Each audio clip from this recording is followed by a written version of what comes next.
Homemade garam masala எப்படி பண்ணுறது அப்படிங்கிற வீடியோ தான் இது. இந்த வீடியோவை ஸ்கிப் பண்ணாமல் பார்த்தீங்கன்னா தான் உங்களுக்கு தெரியும்.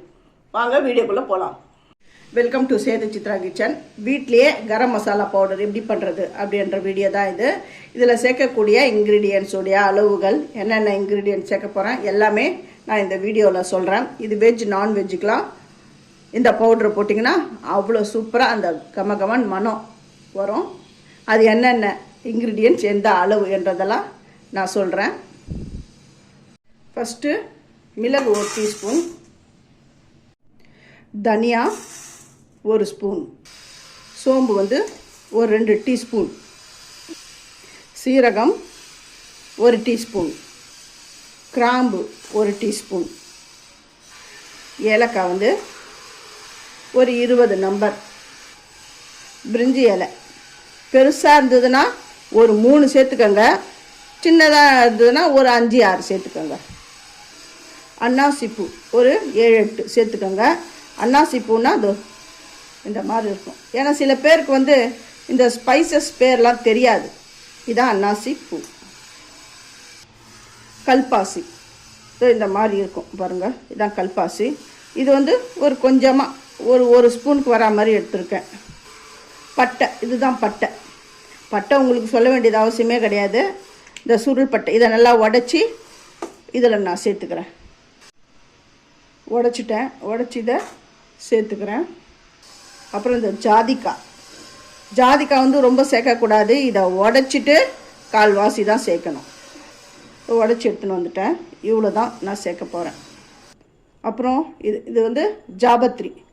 இந்த ஜாபத்ரி எப்படின்னா அதாருங்க, இந்த ஜாதிக்காய் இருக்குது பார்த்தீங்களா, இந்த ஜாதிக்காய் இப்படி இதை மூடி இருக்கும், இப்படி மூடி இருக்கும். இதை தான் ஜாபத்ரின்வாங்க.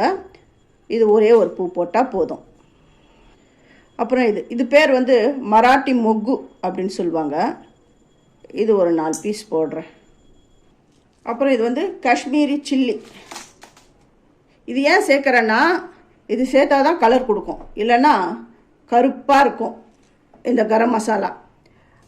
காஷ்மீரி சில்லியில் அவ்வளோவா காரம் இருக்காது, அது கலர் கொடுக்கும், அவ்வளோதான். அதனால் இது ஒரு 6 துண்டு, இந்த 6 பீஸ் காஷ்மீரி மிளகாய் சேர்த்துக்கிறேன். இதெல்லாம் வெயிலில் காய வச்சுலாம் அரைக்கக்கூடாது, ஏன்னா இதோடைய ஸ்மெல் எல்லாம் போயிடும். இந்த மிளகாயை ஒன்றா நீங்கள் வெயிலில் காய வச்சு, மிளகாய் தனியாக ஒன்றா வெயிலில் காய வச்சுடுங்க. தாருங்க, இது நல்லா வெயிலில் காஞ்சிடுது. எப்படி தெரியுமா? தாருங்க, நல்லா மிளகாயை மட்டும் மிளகாய் தனியாவை மட்டும் நல்லா காய வச்சு எடுத்துன்னு வந்துட்டேன். மற்ற இன்க்ரீடியன்ஸ்லாம் காய வச்சுடாதீங்க, அந்த வாசனை போயிடும். இதெல்லாம் என்ன பண்ண போகிறேன்னா, சிறு தீயில வச்சு வறுக்க போகிறேன். அடுப்பு ஆன் பண்ணிட்டேன். இது அப்படியே சிறு தீயில வறுக்கணும். இது கொஞ்சம் சூடானாலுமே போதும், கொஞ்சம் ஹீட் ஆனாலுமே போதும். இது ரொம்ப வறுபடணும்லாம் அவசியம் கிடையாது. ஓரளவுக்கு அது தொடும்போது சூடாக இருக்கணும், அவ்வளோதான். அப்படி தான் வறுக்கணும், அவ்வளோதான். அப்படி தொடும்பொழுது அந்த சூடாக இருக்கணும், அப்படி இருந்தாலுமே போதும், அவ்வளோதான்.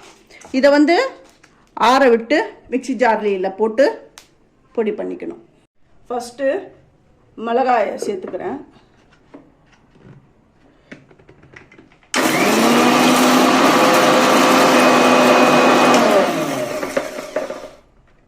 மிளகாயை 1 பாதியமாக அரைச்சிட்டேன். இப்போ வறுத்து வச்சுருக்கிற அந்த ஸ்பைஸ் எல்லாமே இதில் சேர்த்துடுறேன்.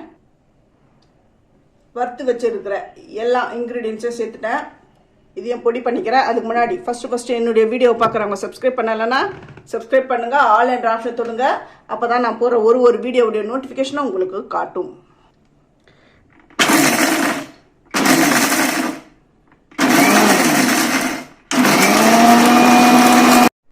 கரம் மசாலா பொடி அரைச்சிட்டேன்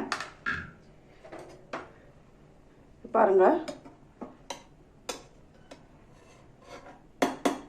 இதை நல்லா ஒரு ஏர்டைட் கண்டெய்னர் பாக்ஸில் போட்டு வச்சுக்கோங்க. ஒரு 3 மாதம் ஆனாலும் இது ரொம்ப நல்லாயிருக்கும். இதை ஃப்ரிட்ஜில் வச்சிங்கன்னா, அந்த பாக்ஸில் போட்டு ஃப்ரிட்ஜில் வச்சிங்கன்னு வச்சுக்கோங்களேன், 3 எப்போ எடுக்கிறீங்களோ அப்போல்லாம் நல்லா ஃப்ரெஷ்ஷாக இருக்கும்.